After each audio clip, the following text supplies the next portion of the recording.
नमस्कार। कैसे हो आप सब लोग? अच्छे होंगे। और जिस मुहिम में आप लोग जुड़े थे, पहले अध्याय का पहला वीडियो आप लोगों को याद आ रहा होगा। और आज हम कक्षा 12th एनसीईआरटी के अंतिम वीडियो को रिकॉर्ड करने जा रहे हैं। चूंकि आप थंबनेल में देख रहे हैं कि इसका भाग न तो 1 है न 2 है। इसका मतलब है कि इस एक ही वीडियो में अध्याय 9 आप लोगों का कंप्लीट होने वाला है। मुझे लगता है 50 से 60 मिनट का वीडियो होने जा रहा है, हो पाएगा। और इसमें पूरे वैश्वीकरण अध्याय को हम लोग अध्ययन कर सकेंगे।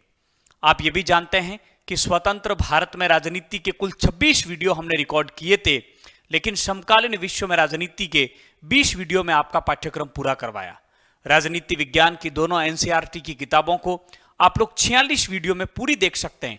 लगभग 40 घंटे में पूरा एनसीईआरटी की किताबें आप लोगों के सामने लेकर आए। मैं पूरी आशा के साथ, पूरे विश्वास के साथ कह सकता हूं कि यदि आप इन वीडियो को ठीक से देखेंगे और हमारे टेलीग्राम चैनल या व्हाट्सएप ग्रुप में जुड़कर पीडीएफ प्राप्त करेंगे तो आप लोगों की बेहतर तैयारी हो पाएगी और आपके अच्छे अंक प्राप्त होंगे।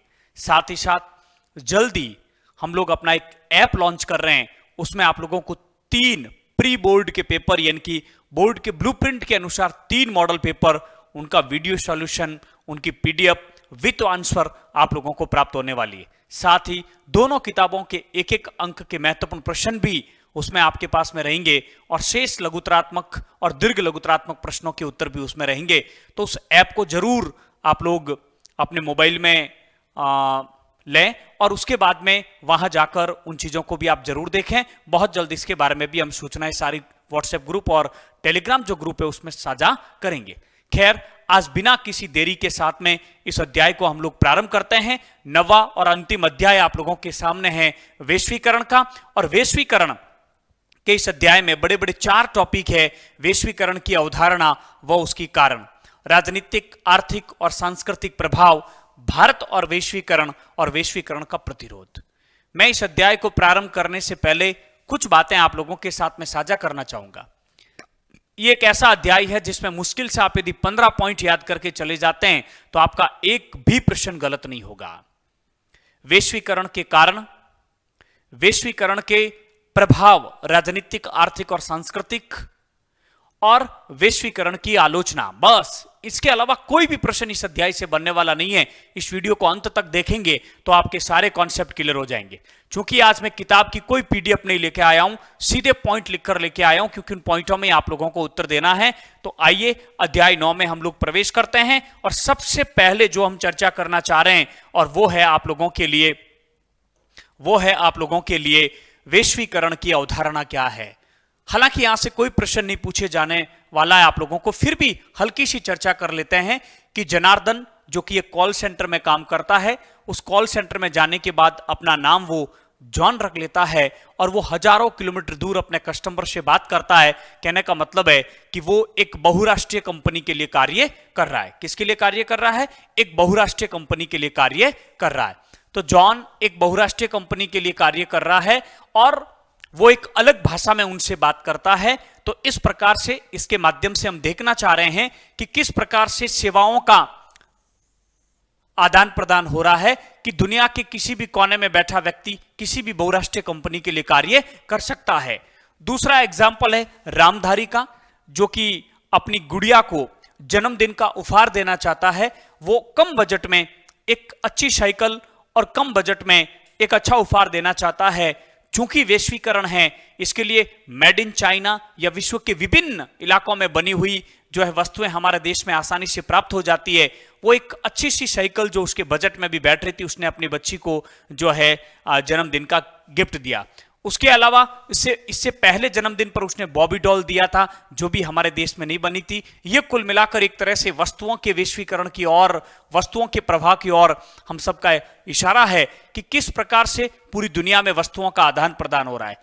अंत में शारिका नाम की एक लड़की है जो पढ़ाई में काफी अव्वल है। वो अपना स्वतंत्र करियर बनाना चाहती है क्योंकि वो पढ़ लिख गई। हालांकि उसके समाज की औरतों ने कभी ये सपना नहीं देखा था, क्योंकि उसके समाज में महिलाओं के द्वारा कार्य करना वर्जित माना गया है या कभी ऐसा किसी महिला ने किया नहीं।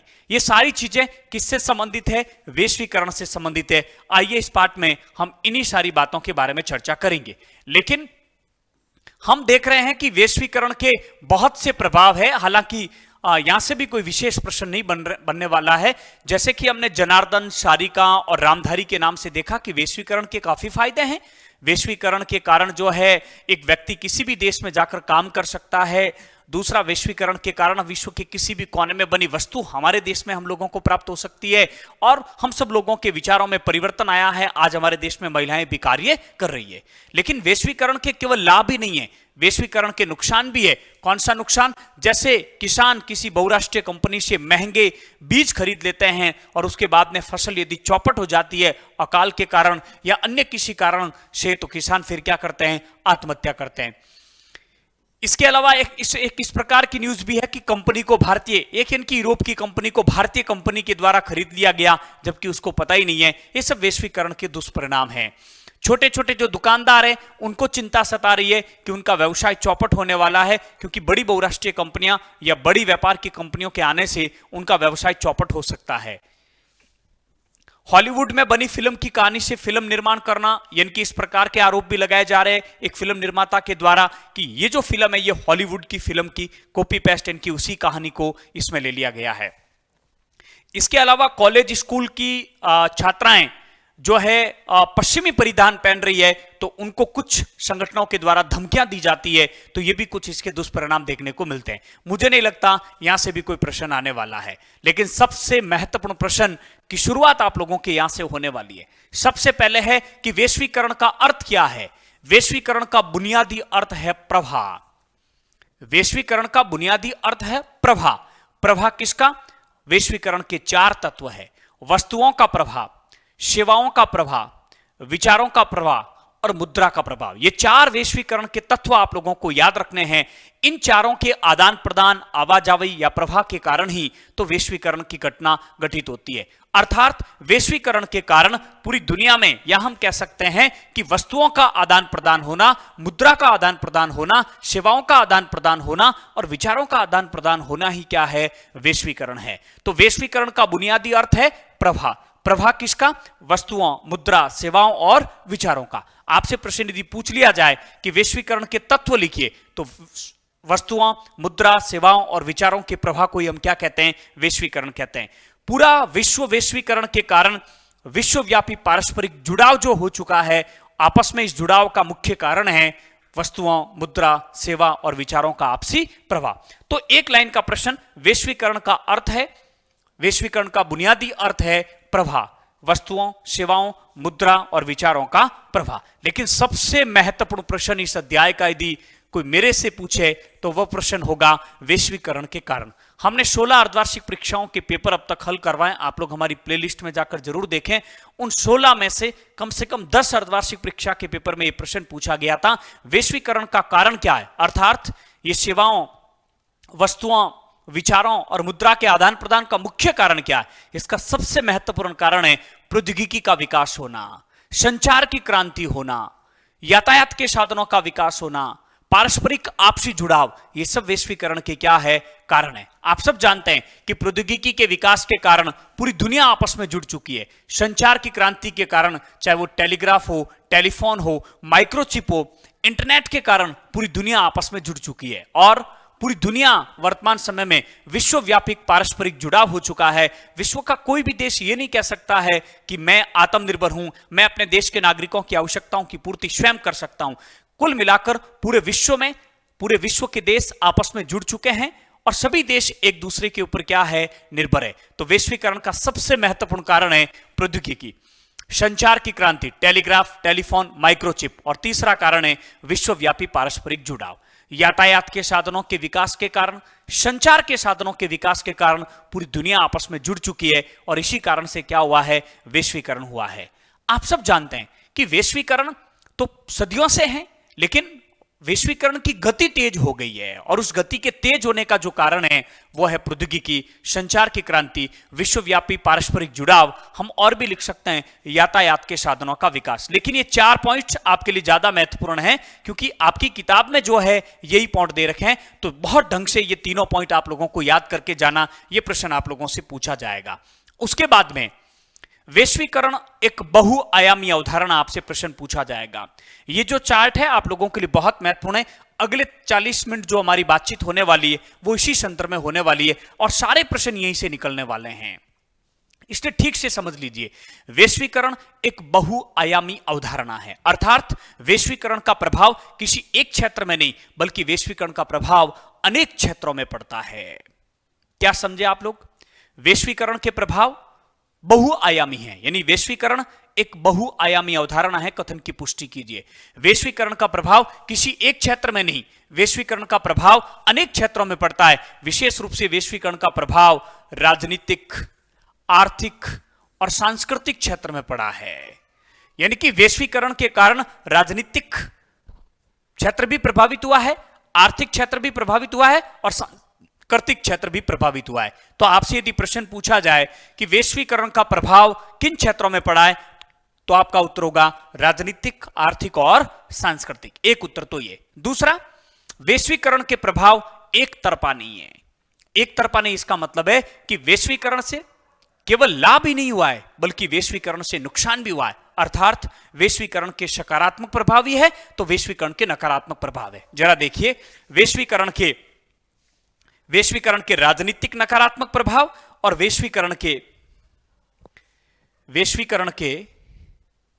एक सेकंड है, वैश्वीकरण के राजनीतिक नकारात्मक प्रभाव और वैश्वीकरण के राजनीतिक सकारात्मक प्रभाव, वैश्वीकरण के आर्थिक नकारात्मक प्रभाव और वैश्वीकरण के आर्थिक सकारात्मक प्रभाव, वैश्वीकरण के सांस्कृतिक नकारात्मक प्रभाव और वैश्वीकरण के सांस्कृतिक सकारात्मक प्रभाव।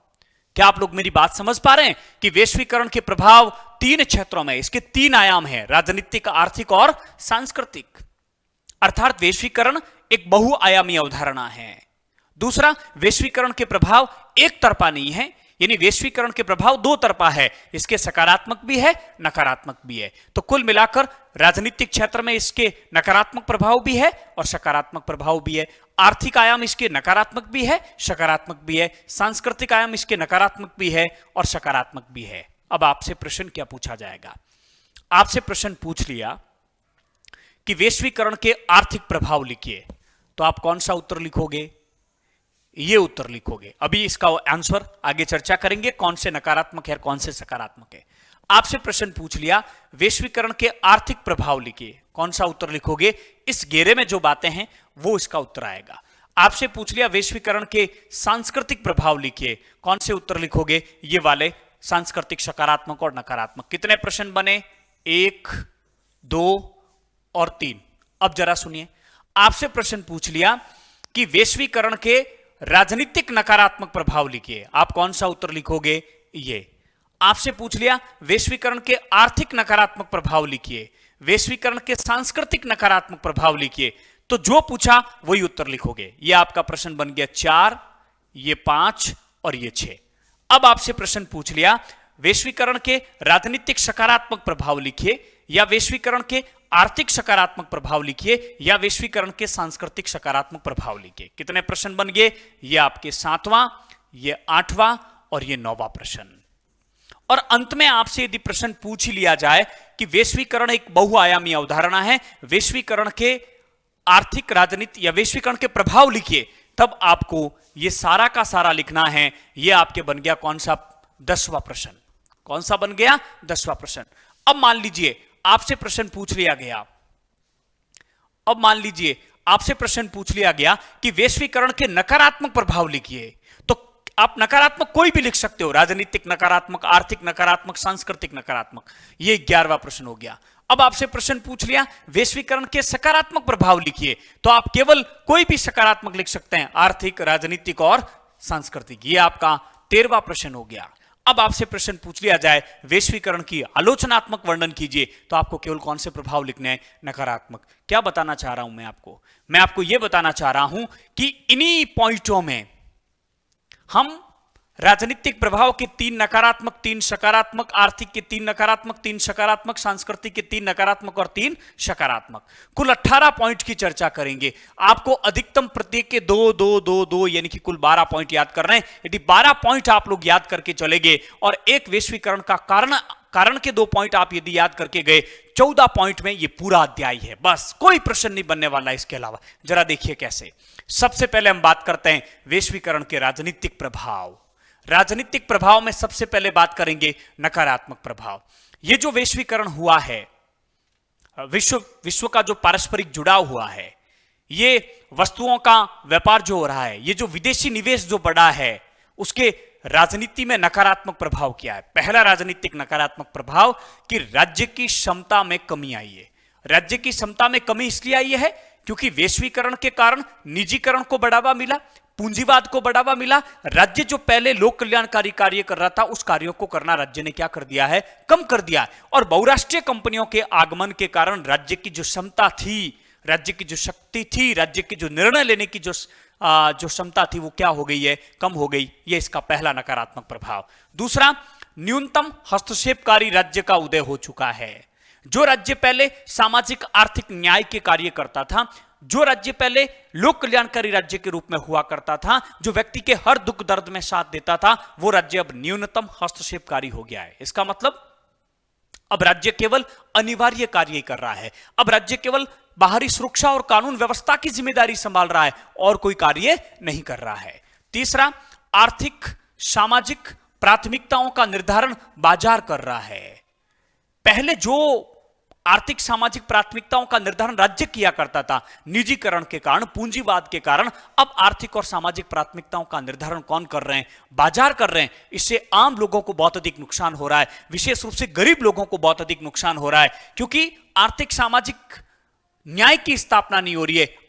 अमीर ज्यादा अमीर होते जा रहे हैं और गरीब ज्यादा गरीब होते जा रहे हैं। पहले जो लोक कल्याणकारी राज्य रोटी, कपड़ा, मकान, शिक्षा, स्वास्थ्य जैसी आवश्यकताओं की पूर्ति व्यक्ति की करता था, लोक कल्याण के जो कार्य किए जा रहे थे, वो राज्य ने अब कार्य करना क्या कर दिया है? बंद कर दिया है। तो आपसे यदि नकारात्मक प्रभाव पूछे राजनीतिक, तो ये 3 पॉइंट आप लोगों को रट के जाने। मैं पीडीएफ भेज दूंगा, आप व्हाट्सएप और टेलीग्राम ग्रुप में जुड़े लिंक के माध्यम से। अगला, लेकिन हमने पहले ही कहा वैश्वीकरण के प्रभाव एक तरफा नहीं होते हैं, तो वैश्वीकरण के राजनीतिक सकारात्मक प्रभाव क्या है? तो राजनीतिक सकारात्मक पहला प्रभाव है, राज्य आज भी प्रमुख है।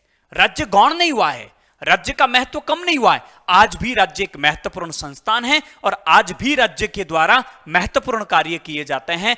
आज भी राष्ट्र प्रमुख है, आज भी देशों की सीमाएं प्रमुख है, आज भी देशों के बीच में कई मुद्दों को लेकर आपस में जो है विवाद का विषय बना हुआ है। आज भी राष्ट्रवादी भावनाएं महत्वपूर्ण है। दूसरा, राज्य वर्तमान में राष्ट्रीय सुरक्षा का कार्य करता है और प्रत्येक देश के लिए राष्ट्रीय सुरक्षा सबसे महत्वपूर्ण है। देश की एकता और अखंडता, और उस देश की एकता और अखंडता का निर्धारण, उसकी सुरक्षा कौन कर रहा है? राज्य कर रहा है। दूसरा, राज्य आज कानून व्यवस्था जैसे महत्वपूर्ण कार्य कर रहा है। देश के भीतर कानून व्यवस्था बनाए रखना बहुत जरूरी है और यह कार्य कौन कर रहा है? राज्य कर रहा है। इस प्रकार से हम कह सकते हैं कि राज्य आज भी एक महत्वपूर्ण संस्था, ये कमजोर नहीं हुआ है। और तीसरा, राज्य की ताकत में वृद्धि हुई है। राजनीति वैश्वीकरण के समर्थकों का कहना है कि राज्य की ताकत में कमी नहीं आई है, बल्कि राज्य की ताकत में तो क्या हुई है? बढ़ोतरी हुई है। प्रौद्योगिकी के आ जाने के कारण राज्य आसानी से समस्त सूचनाओं को एकत्रित कर लेता है, जिससे वो ज्यादा बेहतर तरीके से क्या कर पाता है? काम करता है। तो ये 3 पॉइंट राजनीतिक सकारात्मक के। ठीक है, आगे बढ़िए। आर्थिक प्रभाव। वैश्वीकरण के सबसे अधिक जो प्रभाव देखने को मिलते हैं वो आर्थिक क्षेत्र में देखने को मिलते हैं। लेकिन वैश्वीकरण के कारण ये जो विश्व का आपसी जुड़ा हुआ है, सेवाओं, वस्तुओं, विचारों और मुद्रा का जो आदान प्रदान हो रहा है, आज जो विश्व पूरा आपस में जुड़ चुका है, विश्व के किसी भी कोने में बनी वस्तु हमारे घर के पड़ोस की दुकान पर जो मिल रही है, आज जो विश्व में वस्तुओं का जो आदान प्रदान हो रहा है, उसके आर्थिक प्रभाव बड़े जबरदस्त है। लेकिन यह आर्थिक प्रभाव नकारात्मक भी है और सकारात्मक भी है। आइए पहले बात कर लेते हैं नकारात्मक की। पहला नकारात्मक प्रभाव है कि जनमत बड़ी गहराई से बट गया है। अर्थात वैश्वीकरण के कारण अमीर ज्यादा अमीर हुए हैं और गरीब ज्यादा गरीब हुए हैं। अमीर और गरीबों के बीच की खाई बढ़ चुकी है, आर्थिक असमानता बढ़ चुकी है, क्योंकि वैश्वीकरण का लाभ केवल और केवल विकसित देशों को ज्यादा हो रहा है और विकसित देशों में भी धनी लोग, जो अमीर जो लोग हैं, उनको वैश्वीकरण के बहुत अधिक फायदे हो रहे हैं। तो वैश्वीकरण का लाभ केवल और केवल अमीर लोगों को प्राप्त हो रहा है, केवल विकसित देशों को प्राप्त हो रहा है। गरीब देश और गरीब लोगों को इसका बहुत अधिक नुकसान हो रहा है। इसलिए अमीर और गरीब के बीच में खाई बढ़ चुकी है। विश्व का जनमत 2 भागों में बढ़ चुका है, अमीर और गरीब। दूसरा, सामाजिक न्याय की उपेक्षा हुई है। वैश्वीकरण के कारण सामाजिक न्याय की उपेक्षा हुई है, यानी कि लोक कल्याणकारी राज्य ने अब अपने हाथ खींच लिए हैं। पहले जो राज्य रोटी, कपड़ा, मकान, शिक्षा, स्वास्थ्य जैसी बुनियादी आवश्यकताओं की पूर्ति करता था, अब लोगों को अपने हाल पर छोड़ दिया है। इसके कारण, इस वैश्वीकरण के कारण गरीब लोगों का दर्द बहुत अधिक बढ़ चुका है। इसलिए एक मांग की जा रही है कि सामाजिक सुरक्षा कवच होना चाहिए। सामाजिक सुरक्षा कवच का मतलब है कि वैश्वीकरण के नकारात्मक प्रभाव से समाज के गरीब लोगों को, समाज के जो असहाय लोग हैं, उनको बचाया जा सके। इसलिए एक सामाजिक सुरक्षा कवच होना चाहिए ताकि वैश्वीकरण के नकारात्मक प्रभावों से उनको बचाया जा सकता है। तीसरा, गरीब देशों को बहुत अधिक नुकसान हुआ है, क्योंकि गरीब और अधिक गरीब होते जा रहे हैं और अमीर और अधिक अमीर होते जा रहे हैं। ये जो विश्व के व्यापार के जो नियम हैं, वो विकसित देशों के हित में हैं। इससे अल्प विकसित और विकासशील देशों को केवल और केवल क्या हो रहा है? नुकसान। कुछ लोगों का कहना है कि ये पुनः उपनिवेशीकरण है, अर्थात आज सभी देश आजाद तो हो गए हैं, लेकिन इस आर्थिक वैश्वीकरण के कारण जो गरीब देश हैं वो कर्ज के तले दब चुके हैं। इसे हम पुनः उपनिवेशीकरण के नाम से जानते हैं कि वापस नए सिरे से इन देशों को अपना गुलाम बनाया जा रहा है। इनको विकसित देशों की हां में हां मिलाना पड़ेगा। तो ये तीन थे आर्थिक नकारात्मक प्रभाव। आइए आर्थिक क्षेत्र में सकारात्मक प्रभाव भी पड़े, और पहला सकारात्मक प्रभाव क्या पड़ा है कि वस्तुओं के व्यापार में बढ़ोतरी हुई है, और वस्तुओं का बहुत अधिक व्यापार आज हो रहा है यातायात के साधन और संचार के साधनों के विकास के कारण। जब वस्तुओं का व्यापार बढ़ेगा तो वस्तुओं का निर्माण करने वाले लोगों को लाभ होगा। हम जानते हैं कि वैश्वीकरण के कारण विश्व के किसी भी कोने में बनी चीज हम लोगों को आसानी से उपलब्ध हो जाती है। व्यापार के बढ़ने से लोगों को फायदा हुआ है, लोगों की आय में बढ़ोतरी हुई है, तो वस्तुओं के व्यापार में क्या हुआ है? इजाफा हुआ है, जिससे उन वस्तुओं का निर्माण करने वालों को उचित दाम मिल रहे हैं। विदेशी निवेश में बढ़ोतरी हुई है। आर्थिक वैश्वीकरण के कारण आज विश्व का किसी भी देश का नागरिक विश्व के किसी भी देश में जाकर निवेश कर सकता है। इसका तात्पर्य हुआ कि बड़ी बड़ी जो बहुराष्ट्रीय कंपनियां हैं वो विश्व के किसी भी देश में जाकर अपने उपक्रम स्थापित कर सकती है। विकसित देशों के लोग विकासशील देशों में अपना निवेश कर रहे हैं, जिससे विकासशील देशों के लोगों को भी रोजगार प्राप्त हो रहा है और विकसित देशों के लोगों को भी फायदा हो रहा है। तीसरा, समृद्धि बढ़ी है। वैश्वीकरण के कारण लोगों की आय में वृद्धि हुई है, विश्व का विकास हुआ है, समृद्धि बढ़ी है, लोगों का जीवन स्तर काफी ऊंचा उठा है। और चौथा, वस्तुओं और मुद्रा का प्रवाह ज्यादा हुआ है। लेकिन आर्थिक वैश्वीकरण में भी सबसे ज्यादा वस्तुओं का आदान प्रदान बढ़ा है, सबसे अधिक मुद्रा का आदान प्रदान हुआ है, जबकि विकसित देशों के द्वारा कठोर वीजा नीति बनाने के कारण लोगों की आवाजाही इतनी नहीं बढ़ी है, सेवाओं का आदान प्रदान उतना नहीं हुआ है, क्योंकि विकसित देशों को डर है कि ये जो विकासशील और अल्प विकसित देशों के लोग हमारे देश में आगे तो हमारे देश के लोगों के रोजगार के साधन छीन लेंगे। तो कुल मिलाकर आर्थिक वैश्वीकरण में भी वस्तुओं और मुद्रा का आदान प्रदान बहुत अधिक हो रहा है। तो ये आर्थिक वैश्वीकरण के कैसे प्रभाव है? सकारात्मक प्रभाव है। अंत में वैश्वीकरण के सांस्कृतिक प्रभाव। केवल आर्थिक और राजनीतिक क्षेत्र में वैश्वीकरण के प्रभाव नहीं पड़े, सांस्कृतिक क्षेत्र में भी वैश्वीकरण के प्रभाव पड़े। पहले देख लेते हैं नकारात्मक और उसके बाद देख लेते हैं सकारात्मक। आपको इसी प्रकार से नोट्स बनाने, पैनल पे पूरा लिख नहीं पाए इसलिए मैंने अलग अलग पॉइंट लिए, ये सबसे बेहतर तरीका है। सांस्कृतिक वैश्वीकरण के नकारात्मक प्रभाव, विश्व की समृद्ध संस्कृतियों का खतरा है। पुरातन जो हमारी संस्कृति है, पीढ़ी दर पीढ़ी जिस संस्कृति को हमने आज तक बचा कर लेकर आए हैं, जो हमारी सदियों से पूर्वजों के द्वारा संरक्षित जो हमारी संस्कृति है, ये जो विश्व की जो पुरातन जो संस्कृतियां हैं, जो विश्व की समृद्ध जो संस्कृतियां हैं, उनको बहुत अधिक खतरा है, क्योंकि इस वैश्वीकरण के कारण उन संस्कृतियों का विनाश हो रहा है। कमजोर जो संस्कृतियां वो समाप्त होती जा रही है, जिससे हमारी जो धरोहर है, हमारी जो सांस्कृतिक विरासत है वो समाप्त होती जा रही है। पुरातन संस्कृति समाप्त होती जा रही, जो बहुत अधिक समृद्ध संस्कृति है, उसका विनाश हो जाएगा। कैसे होगा? कि विश्व संस्कृति के नाम पर पश्चिमी संस्कृति लादी जा रही है पूरे विश्व के अंदर, विश्व संस्कृति के नाम से, कि पूरे विश्व की एक जैसी संस्कृति हो जाएगी वैश्वीकरण के कारण। इस विश्व संस्कृति के नाम से पश्चिमी देशों की संस्कृतियां गरीब देशों पर थोपी जा रही है, क्योंकि पश्चिमी संस्कृति लुभावनी है।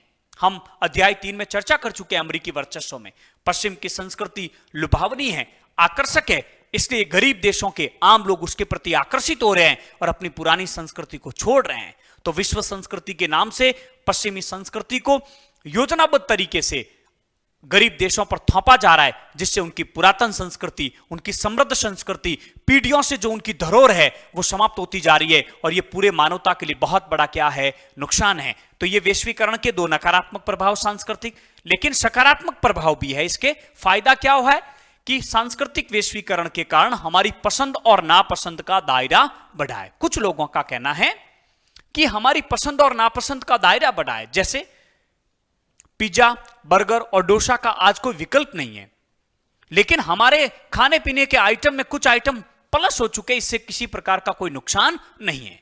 दूसरा, सांस्कृतिक विभिन्न, और दूसरा इसमें एक एग्जांपल और है कि जैसे अमेरिका ने हम लोगों को नीली जींस भेजी, अमेरिका ने हम लोगों को नीली जींस आयात की, यानी कि हम लोगों को भेजा है, तो हमने अमेरिका के लोगों ने हमें निर्यात की नीली जींस, यानी कि हमने अमेरिका के लोगों ने, यूरोपीय देशों ने हम लोगों को नीली जींस दी, तो हम लोगों ने क्या किया, उसके ऊपर खादी का कुर्ता बुनकर उनको वापस भेज दिया। आज पूरे विश्व में गोरे लोगों को, अंग्रेज लोगों को नीली जींस पर खादी का कुर्ता पहने हुए देखा जा सकता है। तो कुल मिलाकर हमारी पसंद नापसंद का दायरा बढ़ा है, ऐसा सांस्कृतिक प्रभाव के समर्थकों का कहना है। वैश्वीकरण के समर्थकों का कहना है कि सांस्कृतिक वैश्वीकरण के केवल नुकसान ही नहीं बल्कि इसके फायदे भी है कि हमारी पसंद और नापसंद का दायरा बढ़ा है, हमारे भोजन के आइटम बढ़ चुके हैं, हमारे जो परिधान है वो बढ़ चुके हैं। दूसरा, सांस्कृतिक विभिन्नीकरण हुआ है। इसके समर्थकों का कहना है कि पूरी विश्व की संस्कृतियों के मिश्रण से एक शतरंगी संस्कृति का निर्माण हुआ है। सांस्कृतिक विभिन्नीकरण देखने को आज मिल रहा है, पूरे विश्व में एक जैसी संस्कृति का निर्माण हो चुका है। तो ये दो इसके क्या है, सकारात्मक प्रभाव। क्या आप लोग समझ पा रहे हैं मैं आप लोगों को क्या समझा रहा हूं? मैंने अब तक क्या समझाया आप लोगों को, जरा देखिए। सबसे पहले राजनीतिक नकारात्मक प्रभाव, राज्य की क्षमता में कमी आई है, न्यूनतम हस्तक्षेपकारी राज्य अस्तित्व में आ चुका है, आर्थिक सामाजिक प्राथमिकताओं का निर्धारण कौन कर रहा है, बाजार, ये सब राजनीतिक नकारात्मक प्रभाव है। लेकिन इसके सकारात्मक प्रभाव, राज्य आज भी महत्वपूर्ण है, राज्य राष्ट्रीय सुरक्षा और कानून व्यवस्था जैसे महत्वपूर्ण कार्य कर रहा है, राज्य की ताकत में क्या हुई है, वृद्धि हुई है। ये थे राजनीतिक सकारात्मक और नकारात्मक।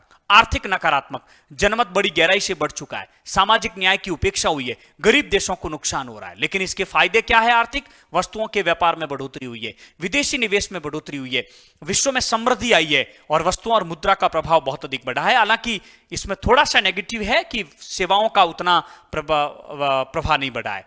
अगला, सांस्कृतिक प्रभाव नकारात्मक, विश्व की समृद्ध संस्कृतियों को खतरा पहुंचा है, विश्व संस्कृति के नाम पर पश्चिमी संस्कृति को थोपा जा रहा है। सकारात्मक, हमारी पसंद नापसंद का दायरा बढ़ा है, सांस्कृतिक विभिन्नीकरण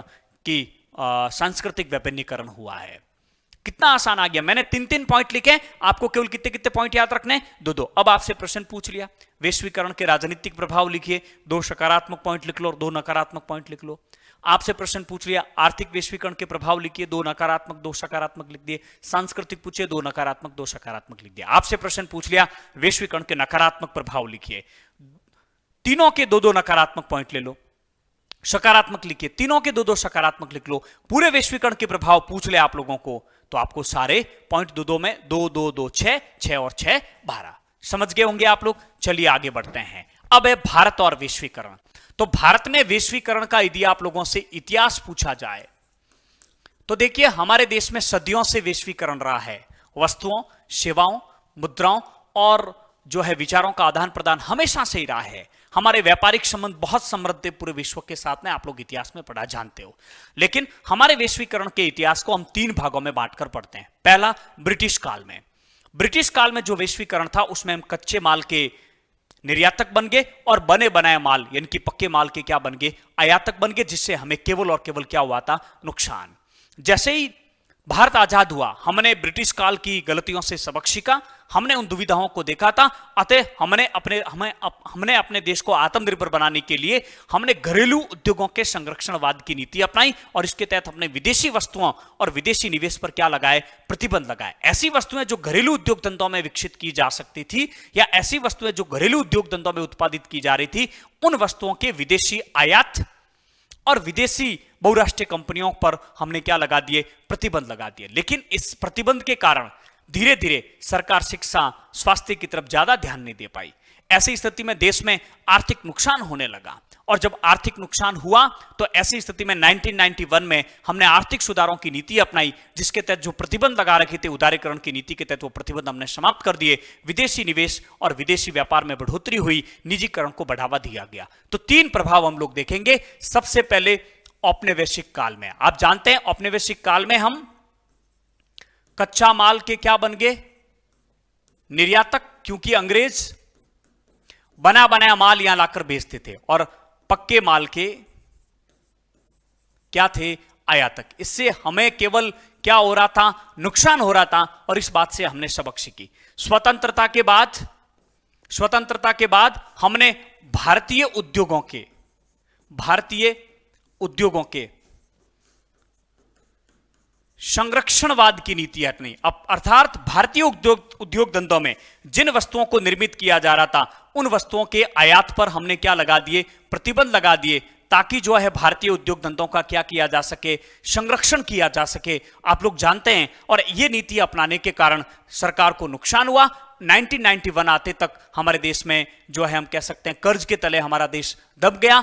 आर्थिक दृष्टि से हम काफी नकारात्मक जा चुके थे। अतः ऐसी स्थिति में 1991 में आर्थिक सुधारों की नीति अपनाई गई, और इस नीति के तहत आप जानते हैं LPG अर्थात हम लोगों ने उदारीकरण, वैश्वीकरण और जो है निजीकरण की जो नीति हम लोगों ने अपनाई, जिसके तहत जो है देश का विकास हुआ।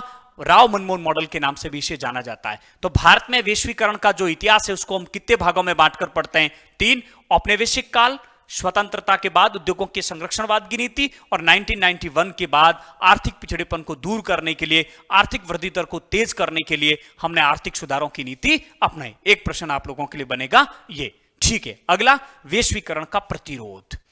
वैश्वीकरण का प्रतिरोध का मतलब कुछ नया नहीं लिखना है आप लोगों को, वही वैश्वीकरण के जो नकारात्मक पॉइंट है वहां से आर्थिक, राजनीतिक और सांस्कृतिक कॉपी पेस्ट करके यहां लिखने, नया कुछ भी लिखने की आवश्यकता नहीं है। 1 नंबर का प्रश्न पूछा जा सकता है, रिक्त स्थानों की पूर्ति का प्रश्न पूछा जा सकता है, कथन के संदर्भ में पूछा जाता है। वैश्वीकरण का प्रतिरोध वामपंथी और दक्षिणापंथी दोनों विचारधाराओं के लोगों ने किया है, ध्यान रखना। वामपंथी जो मजदूर किसानों के हित की बात करते हैं, दक्षिणापंथी जो पूंजीपतियों के हित की बात करते हैं, दोनों ने वैश्वीकरण का प्रतिरोध किया है। आइए सबसे पहले हम देखते हैं वामपंथियों ने वैश्वीकरण का प्रतिरोध क्या किया है। इन्होंने कहा है कि ये पूंजीवाद की अवस्था है। कैसी अवस्था है? पूंजीवाद की अवस्था है। इससे केवल अमीरों को लाभ हो रहा है, इससे गरीबों को कोई लाभ नहीं हो रहा है, इसलिए इन्होंने इस अवस्था का क्या किया है, विरोध किया, वैश्वीकरण का विरोध किया है। दूसरा, इन्होंने कहा है कि राज्य कमजोर हो रहा है, पहले ही हम पढ़ चुके। इन्होंने कहा राज्य कमजोर हो रहा है, राज्य की क्षमताओं में कमी आ रही है, बहुराष्ट्रीय कंपनियों के कारण राज्य बेहतर तरीके से कार्य नहीं कर रहा है, राज्य ने लोक कल्याणकारी कार्य करने बंद कर दिए। नई क्या चीज आई? कोई नहीं, वहीं से हमने कॉपी पेस्ट करके पॉइंट यहां ले लिए। दक्षिणापंथी क्या कह रहे हैं? दक्षिणापंथी कह रहे हैं कि राजनीतिक क्षेत्र में राज्य कमजोर हो रहा है, जो कि गलत है। एक बहुराष्ट्रीय कंपनी हिंदुस्तान में आई थी, पूरे देश को गुलाम बना दिया। आज हिंदुस्तान में बहुत सी बहुराष्ट्रीय कंपनियां काम कर रही है, तो राज्य कमजोर हो रहा है। पहले का पॉइंट है, यही वापस रिपीट है। आर्थिक क्षेत्र में इन्होंने कहा कि आर्थिक संरक्षणवाद का दौर वापस कायम होना चाहिए, आर्थिक संरक्षणवाद का दौर कायम होना चाहिए। इसका तात्पर्य है कि आम लोगों को, गरीब लोगों के हितों की सुरक्षा होनी चाहिए। हालांकि ये दक्षिणापंथी लोग कह रहे हैं, ये इस बात का समर्थन कर रहे हैं कि कुछ क्षेत्र में आर्थिक संरक्षणवाद पुनः कायम होना चाहिए, ताकि गरीब देशों को इससे होने वाले नुकसानों से बचाया जा सके। और सांस्कृतिक क्षेत्र में इन्होंने कहा है कि जो पारंपरिक जो संस्कृति है, जो परंपरागत जो संस्कृति है, उसको हानि हो रही है। जो सदियों पुरानी हमारी संस्कृति है, पीढ़ियों से जिसको हमने संरक्षित किया है, उसका नुकसान हो रहा है। कौन सा पॉइंट नया, जरा मुझे बताइए। कोई पॉइंट नया नहीं है, कुछ भी चर्चा करने की आवश्यकता नहीं है। यहां जो वैश्वीकरण के प्रतिरोध में वामपंथियों के 2 और दक्षिणपंथियों के जो 3 पॉइंट है, एक भी नया पॉइंट नहीं है। वो सारे पॉइंट वही है जो पीछे हम नकारात्मक पॉइंटों में लिखकर आए हैं। ठीक है, आगे बढ़िए।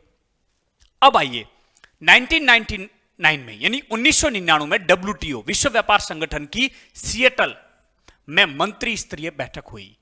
ये जो सिएटल में WTO की मंत्री स्तरीय बैठक हुई, क्योंकि विश्व में व्यापार के नियम कौन तय करता है? विश्व व्यापार संगठन। और विश्व व्यापार संगठन में दबदबा किसका है? विकसित देशों का है। तो बेशक WTO के द्वारा जो भी कार्य किए जा रहे हैं, वो जो कार्य जो किए जा रहे हैं, उन कार्यों से केवल उनके द्वारा जो निर्णय लिए जा रहे हैं, उनसे केवल किसको फायदा हो रहा है? विकसित देशों को फायदा हो रहा है। तो इस मंत्री स्तरीय बैठक में विकासशील देशों ने, अल्प विकसित देशों ने जबरदस्त विरोध दर्ज करवाया कि अंतरराष्ट्रीय जो व्यापार के नियम हैं वो केवल विकसित देशों के द्वारा बनाए जा रहे हैं, और विकसित देशों की ये जो नीतियां हैं वो अनुचित नीति है। इस अनुचित नीति का उन्होंने विरोध किया कि वैश्वीकरण के कारण हम अल्प विकसित और विकासशील देशों को नुकसान हो रहा है, अतः इनकी नीतियों में परिवर्तन करने की आवश्यकता है। कुल मिलाकर विकसित देशों पर हल्ला बोला गया।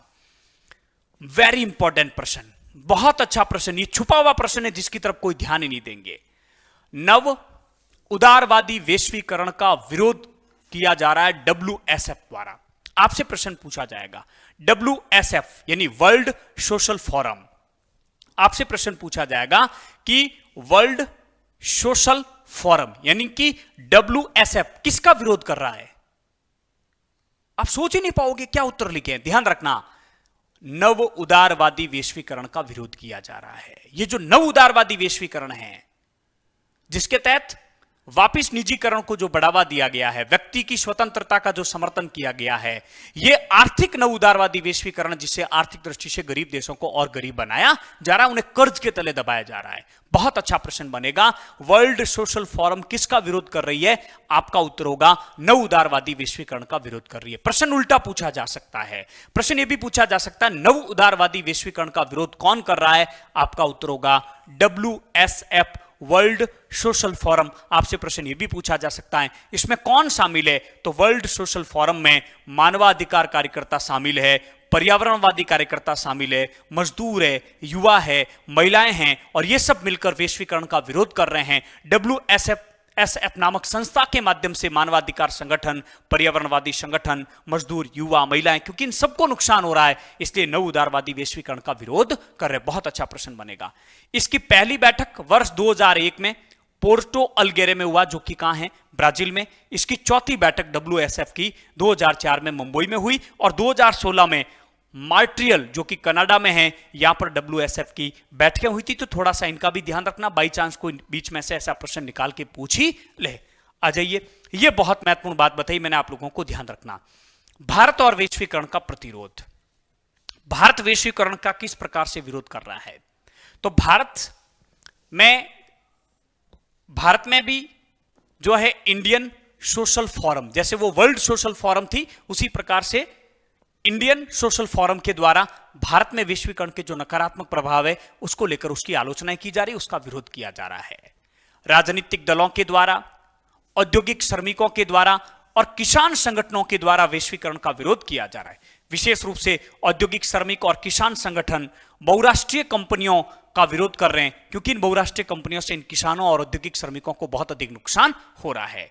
साथ ही साथ नीम को अमेरिकी व यूरोपीय कंपनियों के द्वारा जो पेटेंट किया गया है उसका भी विरोध किया जा रहा है कि नीम को पेटेंट आपने क्यों किया, यानी कि उसका पूरा का पूरा उसके ऊपर हक आपने अमेरिका और यूरोपीय कंपनियों को क्यों दिया है। तो ध्यान रखना, भारत वैश्वीकरण का विरोध कर रहा है। भारत में इंडियन सोशल फोरम, राजनीतिक दल, औद्योगिक श्रमिक और किसान बहुराष्ट्रीय कंपनियों का विरोध कर रहा है। नीम को जो पेटेंट किया गया इसका भी क्या किया जा रहा है? विरोध किया जा रहा है। दक्षिणापंथी, अच्छा ये विरोध तो किसने किया है? वामपंथियों ने किया है। भारत में किसने विरोध किया है? वामपंथियों ने। दक्षिणापंथियों ने क्या कहा है? दक्षिणापंथी केवल सांस्कृतिक दुष्प्रभावों से चिंतित है। वो कह रहे हैं कि जो वैश्वीकरण के कारण जो टीवी चैनलों के माध्यम से जो अश्लीलता जो परोसी जा रही है उससे हमारी संस्कृति और सभ्यता नष्ट हो रही है। ये कह रहे हैं कि जो पश्चिमी जो सभ्यता और संस्कृति के प्रभाव के कारण जो वैलेंटाइन डे मनाने की जो फैशन आई है उससे भी हमारी पुरातन संस्कृति को नुकसान हो रहा है। साथ ही साथ पश्चिमी परिधानों का जो कॉलेज और स्कूल की छात्राओं के द्वारा जो पश्चिमी परिधान पहने जा रहे हैं जिससे हमारी परंपरागत संस्कृति को नुकसान हो रहा है, तो उन्होंने इस प्रकार से इसकी आलोचना की है। तो कुल मिलाकर आ जाइए 2-3 पेज वापिस आप लोगों को रिपीट करवा देता हूं पीछे वाले, कि वैश्वीकरण का प्रतिरोध, वामपंथी और दक्षिणापंथी वही आलोचनाएं हैं, नया कुछ भी नहीं है। WTO सिएटल में बैठक हुई, इसमें सबसे महत्वपूर्ण नव उदारवादी वैश्वीकरण का वर्ल्ड सोशल फोरम के द्वारा विरोध किया जा रहा है। इसके बाद में भारत और वैश्वीकरण के प्रतिरोध में ज्यादा कुछ है नहीं, बाई चांस कोई एक आधी चीज पूछ ही ले तो आप लोगों को विशेष रूप से ध्यान रखना है।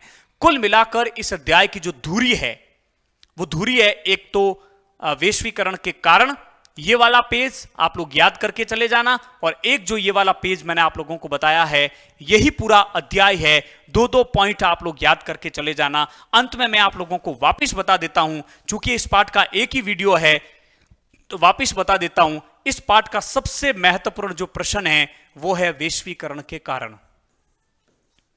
वैश्वीकरण के कारण, और आपको वैश्वीकरण के 2 पॉइंट कम से कम याद करके जाने, अथवा 3 पॉइंट आप लोगों को याद करने जाने।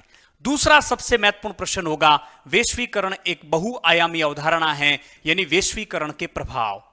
वैश्वीकरण के प्रभाव, और जब वैश्वीकरण से आप लोगों से प्रभाव पूछे जाए तब आप लोगों को बताना है कि वैश्वीकरण के राजनीतिक, आर्थिक और सांस्कृतिक, आप लोगों को एक चार्ट बनाना है इस प्रकार से। ये इस प्रकार से आप लोगों को चार्ट बनाना है, और इस चार्ट में आप लोगों को 2 भागों में इसको बांटना है। ये नकारात्मक, ये सकारात्मक, ये नकारात्मक और सकारात्मक, ये नकारात्मक और सकारात्मक, और इन सब में आपको केवल 2-2 पॉइंट लिखने हैं। 4, 6, 8, 10 और 12, पूरा पाठ कंप्लीट। एक अंतिम बात, नव उदारवादी वैश्वीकरण का विरोध कौन कर रहा है? WSF, विश्व सोशल फोरम के द्वारा इसका विरोध किया जा रहा है। इस बात का आप लोगों को विशेष रूप से ध्यान रखना है। जो है नव उदारवादी वैश्वीकरण का WSF यानी वर्ल्ड सोशल फोरम के द्वारा विरोध किया जा रहा है। मुझे लगता है कि अंत में जो मैंने ये बातें लिखी है, इससे बाहर इस अध्याय में कोई प्रश्न नहीं बनेगा। प्रतिरोध सारे नकारात्मक पॉइंटों में से आप लोगों के आ जाएगा। एक हो सकता है भारत में वैश्वीकरण का इतिहास, लेकिन ज्यादा नहीं है।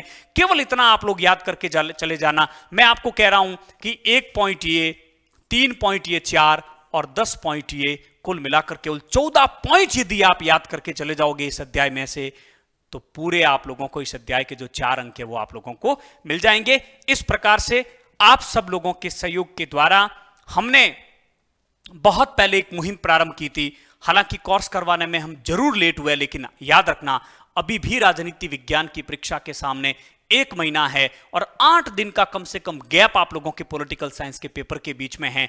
अभी भी आप लोग बेहतर तैयारी कर सकते हैं। आप सब लोगों के सहयोग का ही परिणाम है कि हमने राजनीति विज्ञान के 46 वीडियो आप लोगों तक पहुंचाए हैं। स्वतंत्र भारत में राजनीति के 26 वीडियो और समकालीन विश्व में राजनीति के 20 वीडियो, ये सब आप लोगों के सहयोग के कारण संभव हो चुका है। हमने सारी चीजें आप लोगों को YouTube पर एकदम फ्री में अवेलेबल करवाई है। आप पॉलिटिकल साइंस का पूरा कोर्स आप बेहतर तरीके से कर सकते हैं। मुझे पूरा विश्वास है कि वीडियो आप लोगों के राजनीति विज्ञान की तैयारी में और बेहतर, राजनीति विज्ञान की तैयारी को और बेहतर करने में बहुत महत्वपूर्ण साबित होंगे। लेकिन ये काम बहुत मुश्किल था, ये काम आसान नहीं था, लेकिन मैं हमेशा जिन पंक्तियों से प्रेरित होता हूं वही मैंने प्रयास किए। आप जानते हैं कि हम किस प्रकार से आप लोगों तक कक्षाएं पहुंचाने के लिए एक मोबाइल से यात्रा प्रारंभ की, मोबाइल से वीडियो रिकॉर्ड करके आप तक पहुंचाते थे, और अंत में आते आते हमने खुद पैनल घर पे लगा लिया है। मैं अपने घर से आपके घर तक मुखातिब हो रहा हूं। यह तकनीक का बहुत बड़ा महत्वपूर्ण योगदान है। ये प्रौद्योगिकी के कारण सब कुछ संभव हो पा रहा है। लेकिन इस दौरान बहुत सी दिक्कतें आई, बहुत सी समस्याएं आई, लेकिन हम रुके नहीं, हम झुके नहीं, और उन्हीं पंक्तियों से प्रेरित होते हुए कि मुश्किल नहीं है कुछ भी दुनिया में, तू जरा हिम्मत तो कर, ख्वाब बदलेंगे हकीकत में, तू जरा कोशिश तो कर। आंधियां सदा चलती नहीं, मुश्किलें सदा रहती नहीं, मुझे मिलेगी तुझे मंजिल तेरी, तू जरा कोशिश तो कर। राह संघर्ष की जो चलता है वही संसार को बदलता है। जिसने रातों से जंग जीती है सूर्य बनकर वही निकलता है। जिसने रातों से जंग जीती है सूर्य बनकर वही निकलता है। इस कक्षा के अंतिम रूप में मैं आप लोगों से कहना चाहूंगा, बहुत जल्द हम ऐप लॉन्च करने वाले हैं, और उस ऐप में आप लोगों को 3 मॉडल पेपर बोर्ड के ब्लूप्रिंट के अनुसार 1-1 नंबर के दोनों किताबों के प्रश्न और महत्वपूर्ण लघुतरात्मक और दीर्घ लघुतरात्मक उत्तर प्रश्न आप लोगों को उपलब्ध करवाएंगे। PDF प्लस वीडियो लेक्चर भी उसके आप लोगों को, हल सॉल्यूशन वीडियो लेक्चर भी आप लोगों को उपलब्ध करवाएंगे। आप जुड़े रहें। यदि इसी प्रकार से आप बेहतर तैयारी करते रहेंगे तो मैं आप लोगों से वादा करता हूं कि सफलता की हर मंजिल पर आपका नाम होगा। सफलता की हर मंजिल पर आपका नाम होगा। आपके हर कदम पर दुनिया का सलाम होगा। मुश्किलों का सामना हिम्मत से करना मेरे दोस्तों, देखना एक दिन वक्त भी आपका गुलाम होगा। देखना एक दिन वक्त भी आपका गुलाम होगा। तो जरूर बताइएगा हमारी ये मुहिम कैसी रही। आप सब लोगों का बहुत बहुत आभार कि आपने हमारा लगातार आपने हमारा मोटिवेशन किया, हमें प्रोत्साहित किया, यहां तक की यात्रा हम कर सकें वहां तक आप लोगों ने हमें बार बार समय समय पर आपने थपकी लगाई। कुछ विद्यार्थियों ने लगातार हमसे संपर्क किया कि सर वीडियो डालो। उसी दबाव में हम लगातार आप सब लोगों से जुड़े रहें। एक बार फिर से आप सबका बहुत बहुत आभार और धन्यवाद। और अंत में एक और बात कहना चाहूंगा कि इन पूरे 46 वीडियो में हमने कभी भी आपके 1 या 2 मिनट भी खराब करने की कोशिश नहीं की। हमारा ध्येय केवल और केवल आप लोगों के अच्छे नंबर आए, इसी ध्येय से इस मुहिम को प्रारंभ किया और इसी ध्येय के साथ कक्षा 12 की ये मुहिम आज पूरी होने जा रही है। Thank you very much.